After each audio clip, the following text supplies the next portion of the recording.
Well, our first guest this morning is a New York Times best-selling author. She was also the very first person chosen in Oprah Winfrey's book club. Jacqueline Machard was a longtime resident of Wisconsin, now though lives on Cape Cod, I'm sad to say. She's back though today to talk about her latest work and what it's like to raise 9 children. 9. Jackie's new book is called What We Lost in the Dark.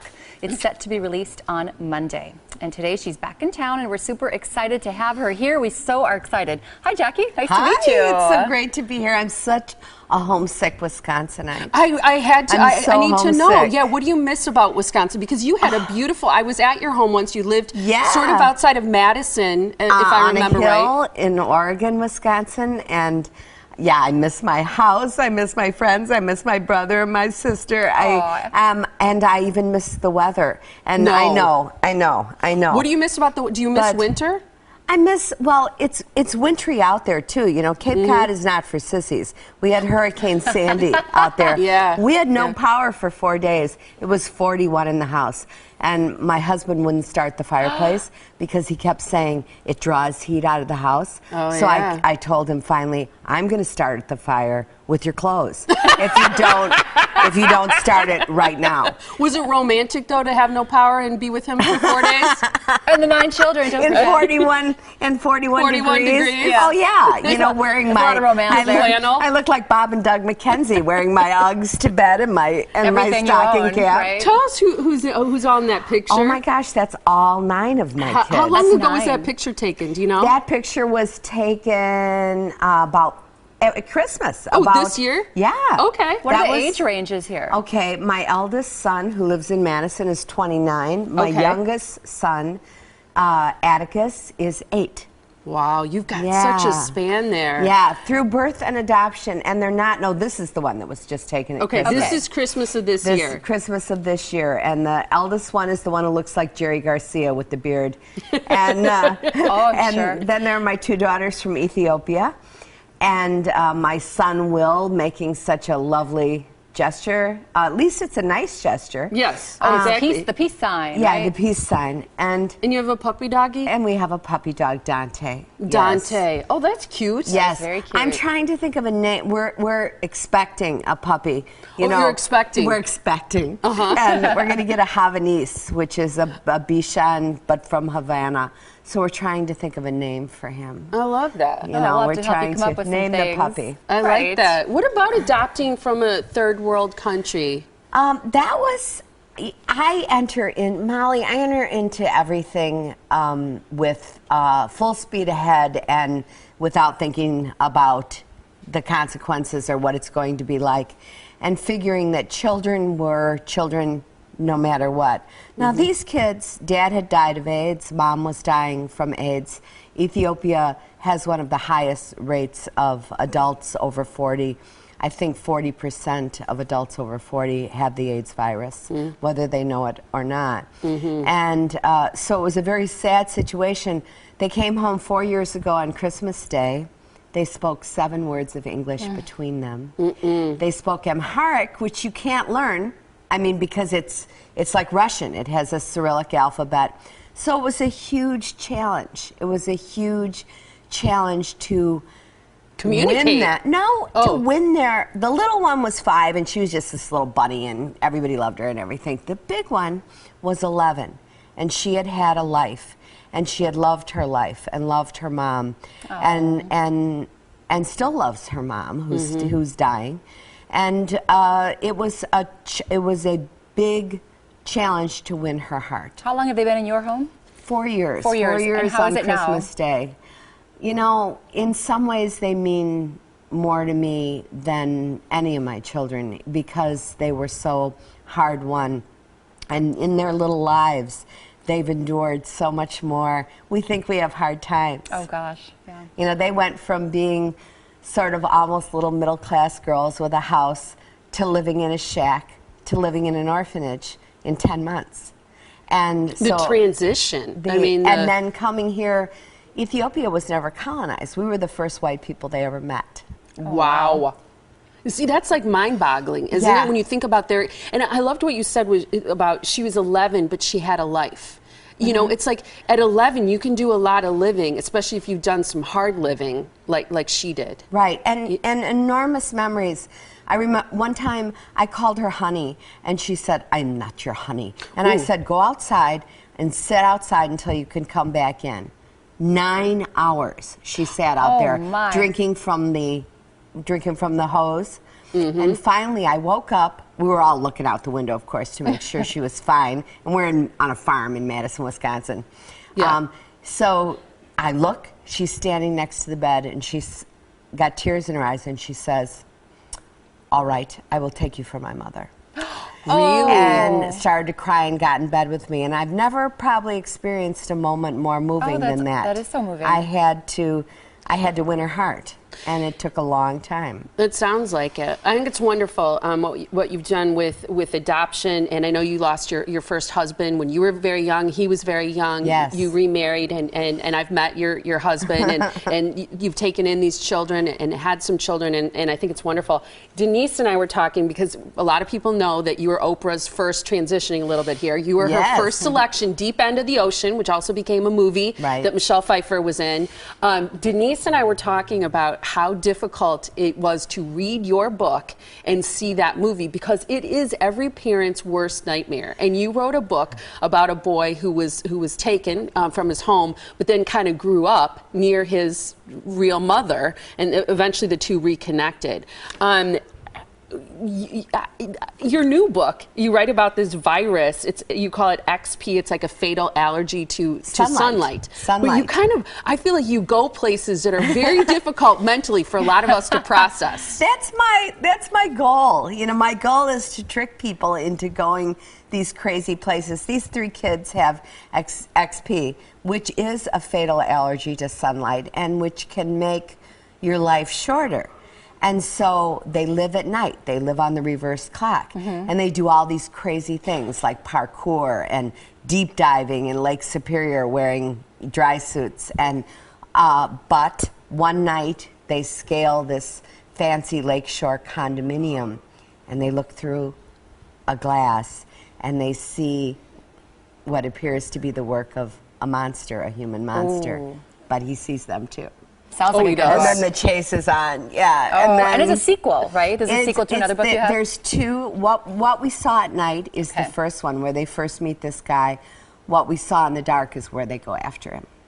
Oh, wow. No, you're in town because you're doing a benefit, I think, coming up. Is it fair to say, because you have a sister and a brother here that and a son, that you'll always be back to Wisconsin? I'll always be back to Wisconsin. My goal is to someday have like some tiny little place that I can come and stay in Wisconsin, because this is home. It's the home of my heart, and it always will be.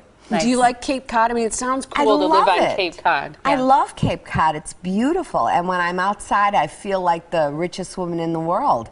When I'm inside, I miss home. We root for Green Bay until they lose, and then we root for the Patriots. So. Okay, I get that. That's a fair trade-off. It's so great to have you here. Thank you for spending some time with us and chatting. And it always goes way too fast. But your new book is What We Lost in the Dark. It's a sequel to What We Saw at Night. That book, What We Lost in the Dark, is going to be coming out Monday, which is exciting. It's a young adult sort of crossover novel. And you can find out more about Jacqueline by visiting her website, and always root for her to come back and visit us here on the Morning Blend when she visits Wisconsin. Great to see you. Thank you so much.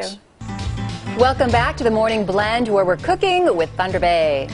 Some people resolve to become vegetarians in the new year, while others just want to cut out the amount of meat they eat. Chef Mike Stigler is back with a great pasta dish that they serve on the dinner menu at Thunder Bay. This is a meal that's meatless, which you don't do a lot of meatless stuff here on the Morning Blend. Nope. And I want to talk about this dish in a second, but first, anything you want to say about the vintage recipes we shared? Because I did make note of one thing. They all had either one of 2 ingredients.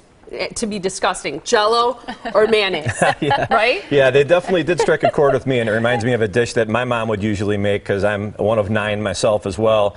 And towards the end of the week, she would take a little bit of everything, all the leftovers that were in there, put it all together in a pan, mix it with some macaroni and some breadcrumbs, and bake it in the oven and pull it out. And it was like the mystery casserole. So you would have... That is so funny because we had a viewer on Facebook say they would take whatever meat was left over, mix it with peas and ketchup, and put it over mashed potatoes. That sounds familiar. It really does. We would also make a potato chip dip that was half mayonnaise, like you said, and like half ketchup with a little bit of onion powder, and just mix it up, and that would be the chip dip. And here you ended up becoming a chef. I think it was because of those early traumas. I think I think we're spoiled these days. We have such good food. You know, we have such good options for food that back then people just they had to eat what was left over. They didn't have anything else. Yep. That was so funny. You make do. You make do with what you have. Right. So what do you like about this dish? And I know you're also going to give us some tips about cooking with mushrooms, right? Well, the thing I like about this dish is that although it is vegetarian, if you were to decide that you wanted to add some meat to it, it would be really easy to do. So it's a vegetarian dish that you can kind of improvise a little bit and make it a meat dish too if you want to. Okay. So this is kind of the portobello mushroom is sort of the star of this dish right here.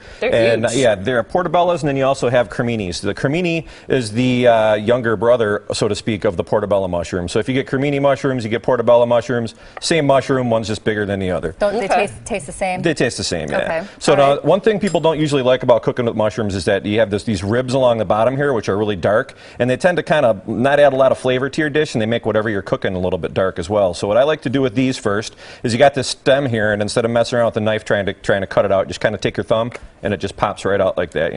Toss that over the shoulder, get rid of that. And then if you get just a regular spoon, put it right in here and kind of twist your mushroom around like that, and you'll see all those little ribs, they come directly right out of the mushroom like that, and you're left with just like sort of a nice white mushroom. And you don't have to go very deep. On the bottom. No, you just kind of like scraping the top just like so. Okay. And then you get all those dark spots right off of there, and then you can add these to your dish. Color of the mushroom than for taste? It doesn't affect the taste a whole lot? No, it doesn't really do anything. If you were to put all that dark stuff into your dish, I mean, it would make whatever you're cooking really dark. So we don't want to do that. So we're going to get going on this pasta right here. And the first thing we're going to add to our little bit of olive oil that we got going here. Careful. Oh, yeah. Careful. We got a live one over here.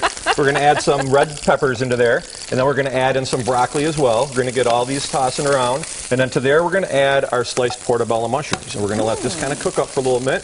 Toss it all around. Because it takes a while for the broccoli to get soft, doesn't it? It does take a couple of minutes, yeah, but when you're cooking on high heat like this, as long as you keep it moving, it goes surprisingly quick. And one way to kind of expedite that a little bit is to add a little bit of liquid. If you have chicken stock, white wine, that sort of thing, get that going in there, give it a nice little toss. Don't be afraid. You're going to run away. I was just thinking that's how Mike always manages his personal space. He cooks with really high heat, and people avoid him. We're cooking the heat over here. So you get this tossing around really nicely like that. You're going to add a little bit of salt and pepper to the pan. Get that tossing around as well. Smells good, and then we're going to add a little bit of chopped garlic. Now, when you put garlic in the pan, you got to remember that if you leave that sit too long, it's going to burn. So you got to keep that garlic moving around like that. Keep that garlic moving, and what that's going to do is it's going to release all the flavors that are in it without burning.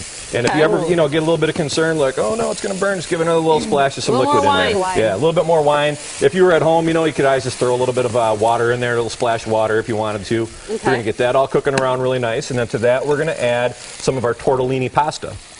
Now, this is tortellini pasta that's already been cooked and cooled, and this is tricolor tortellini. So you have the sun-dried tomato, you have the regular, and then you also have a little bit of spinach in there as well. Spinach I like tortellini. that for color, especially. So you fry the noodles too. They're pre-cooked and then you're frying them. They're pre-cooked, and we're going to kind of basically what we're trying to do here is just bring them back up to temperature and reheat them. So we're going to get those going around and let those kind of marry a little bit with all the flavors that we got in the pan.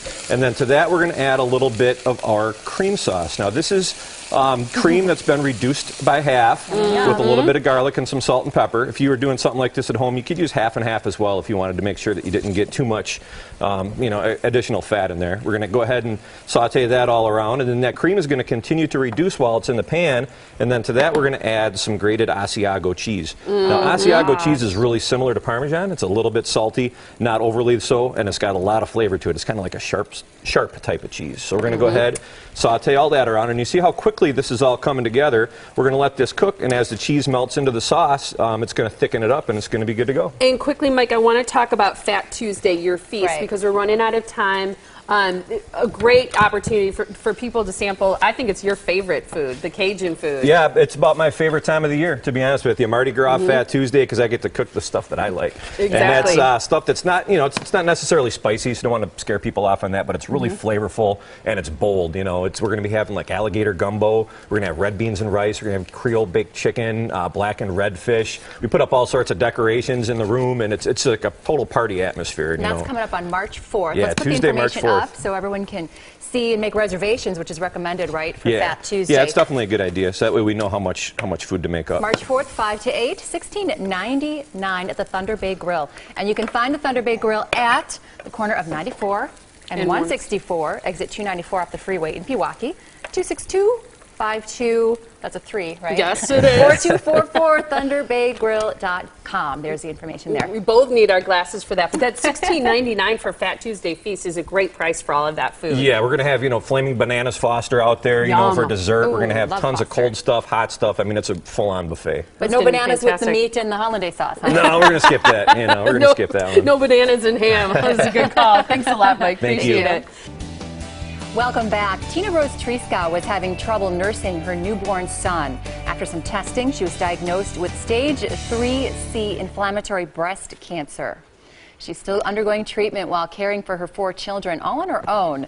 The medical bills before insurance are already more than $1 million, and they're still rising. It's an unbelievable story. And coming up this weekend, You Can Help. Comedian Dobie Maxwell will be performing at the Memories Chicken Comedy Night, which is also a benefit for Tina. We're going to talk a little bit more about her story in just a second. Great to have you here, Dobie. Chicken benefit, that fits comedy, doesn't it? I got to lick some fingers or doing something. It's a big Well, benefit. I was reading about I've never been there before to I haven't chicken either, comedy. because You haven't? I Okay, have but the it's first like I was reading all the chicken you can eat and all the comedy you can handle, but apparently they serve this broasted chicken and like sides buffet. It's a dinner, but I heard the chicken is fantastic. I heard it's the best dish you've ever eaten.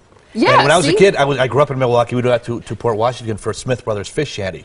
So I Sure. always go out there for fish. To have chicken, it's a whole other experience. Yeah. Do you get So- to eat some of the chicken when you're Well, I don't have to eat before or before I after your perform. show? Afterwards, I'll take a bucket home. I'll eat It's it in all the the car. chicken you can eat. So. But me, it's like one piece. Like, sorry, that's all you can eat. That's all. But for everybody else, they can have all they That's all want. that's left. One piece we save for And you. in Wisconsin, buffet, that gets people, want, all you can eat, we're here. We Yeah, don't oh, care. yeah, the That people are ham and lining banana up. thing you were talking about, all you can eat of that.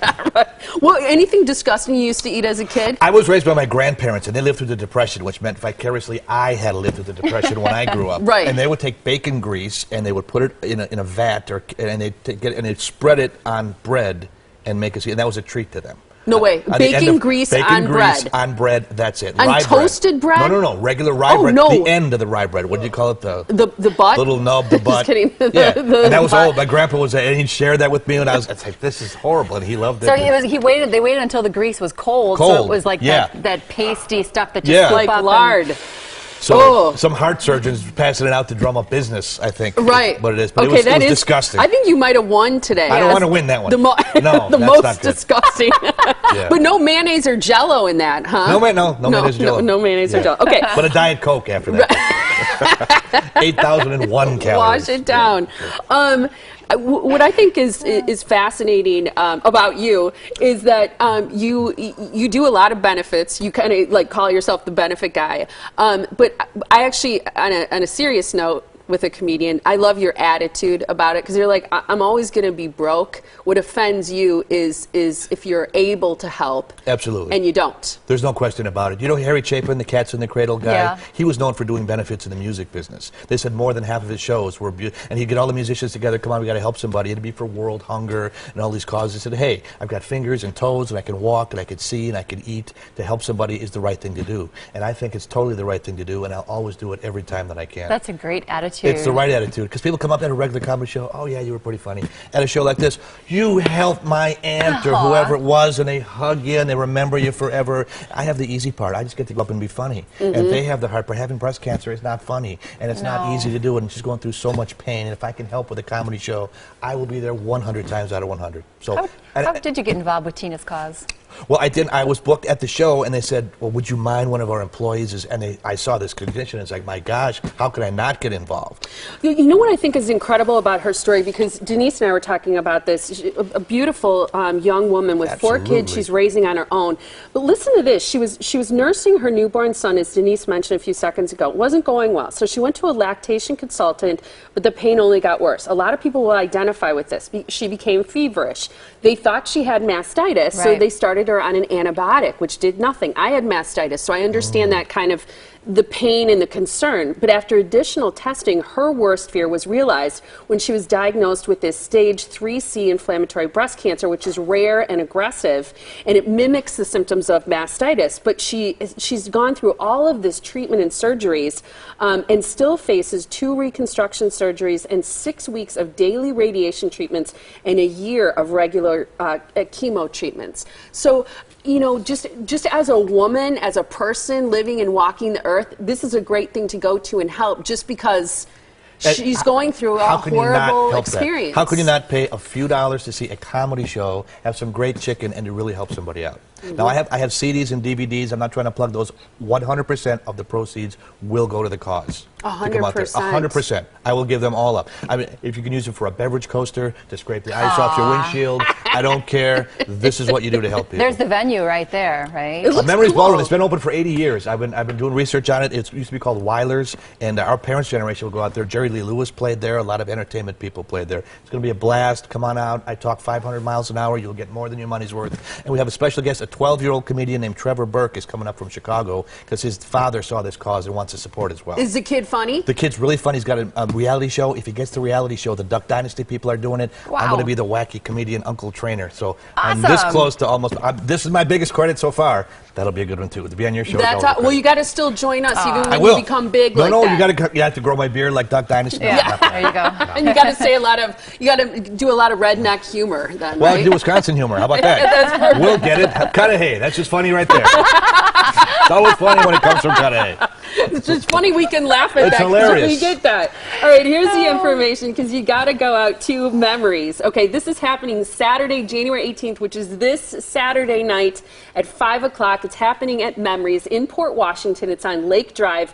DobieMaxwell.com is where you can find out more information. But help Tina support this cause. Memories is supporting her cause, and then Dobie, his CDs as well as his DVDs, 100% of the profits go to help Tina with her medical bills. So I hope she's doing great. I hope she's watching today. We're thinking about you, and we hope a lot of people. We hope you just sell out. We love you, Tina. Come on out. We do. Thank you so much. Thanks Great for to having see me. you, Dobie.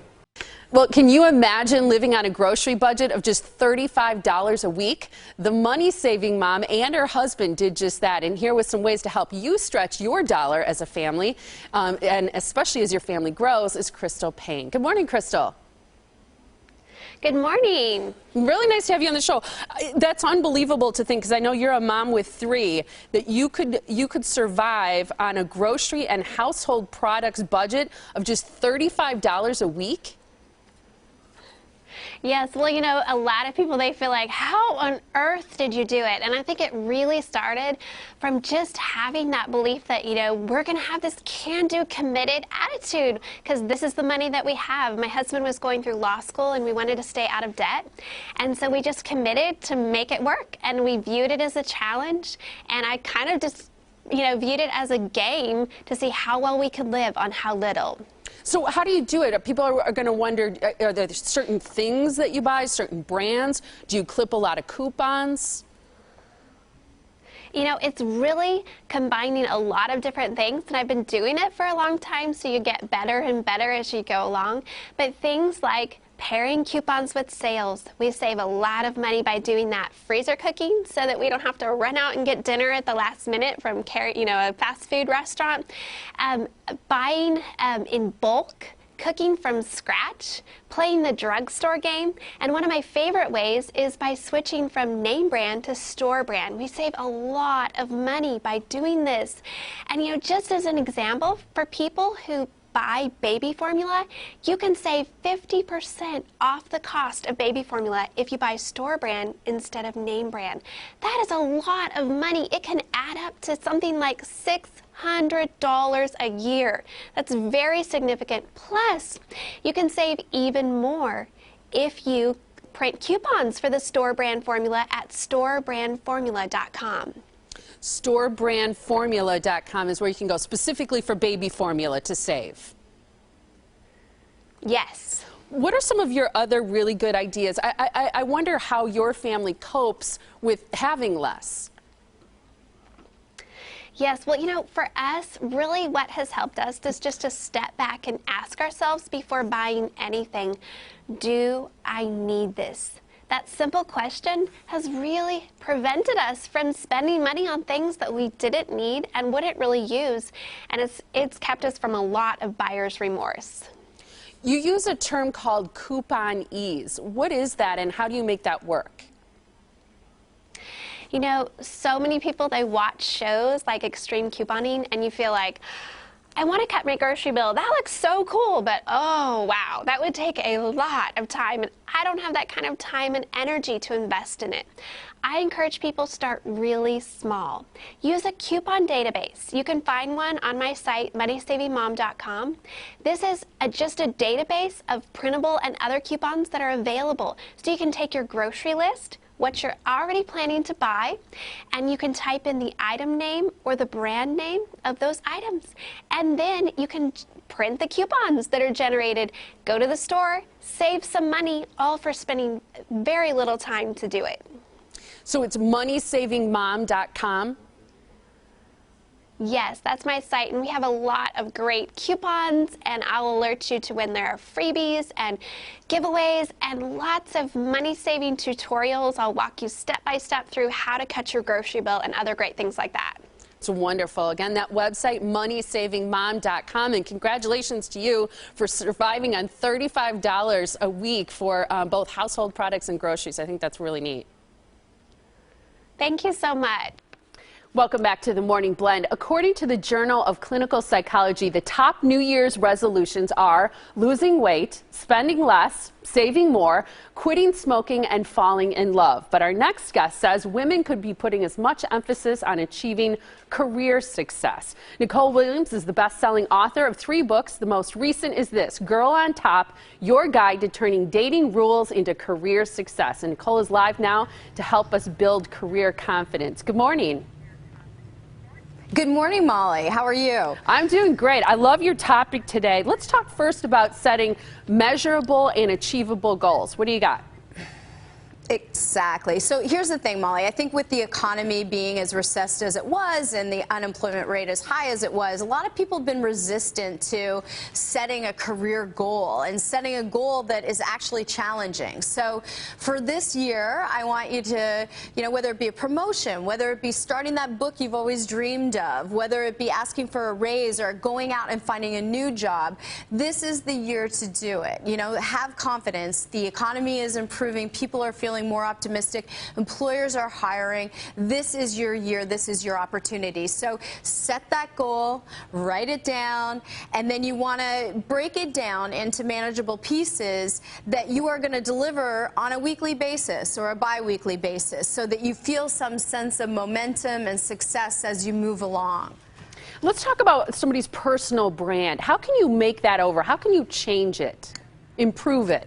Yeah, no, and I think that's a great question, and professional brand means a lot. I think that you need to know first and foremost and ask yourself the question, how do you want to be known? What is your professional brand? And I think sometimes people get, oh my gosh, I need a team of marketers to help me figure that out, and you don't. Are you known for being honest, for being straightforward, for being disciplined? Whatever it is that you are known for or want to be known for, that's what you need to project, and you project that in a couple of different ways. Social media has changed the whole career landscape. Before a client meets you, before a customer, before a new hiring manager decides to interview you, they're going to Google you. And if they can't find a thorough, filled out LinkedIn profile, if they don't see that you've engaged in industry groups, they're going to question your technical competence, and they're going to, the problem now is that, or the great opportunity now for businesses, regardless of business, my dentist is using social media now to promote his business. So he expects his hygienist to be able to tweet and share updates about the business. So, you really need to get it together. I agree. And what about personal appearance? Yeah, so you got about 2.2 seconds to make a great first impression. I'm a big advocate. This isn't about looking like a supermodel, but you know, for me, it's getting your hair blown out, getting a manicure, wear something that you feel fantastic in. It's just having these foundational pieces set. You know, we know that stress sweat actually smells worse than any other kind of sweat, and that people perceive you as being untrustworthy, not competent, and not confident. So wear your secret clinical strength. 100% confidence comes with it. It's my brand of choice, and you know, really it's just about feeling great walking into that conversation so that you can focus on what you're saying and knowing that everything else is in place. What about a dress rehearsal? You say that it's important to have a dress rehearsal.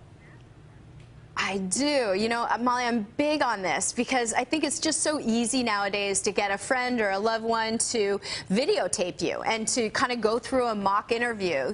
You know, why do you want this job? Why are you the best person for this job? And what you're going to do is have this person videotape you or someone else, and you're going to see tics that you have. You're going to see that you fidget. You're going to see that you talk with your hands, that you overuse words. And this is objectively how someone else is seeing you. And I think to see it on tape, you know, having done this rehearsal is a big step toward feeling confident in doing what you need to do this year. It's so funny because I was just thinking about words we overuse. My mom is always telling me when she watches the show, she's like, you always say, oh, that's so cool. So I'm working on that.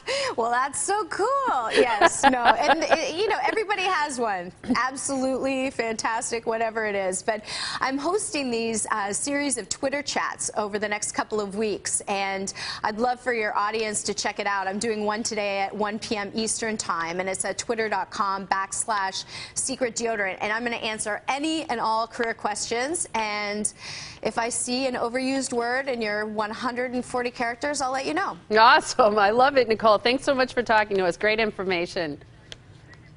Thanks, Molly. Thanks. Absolutely.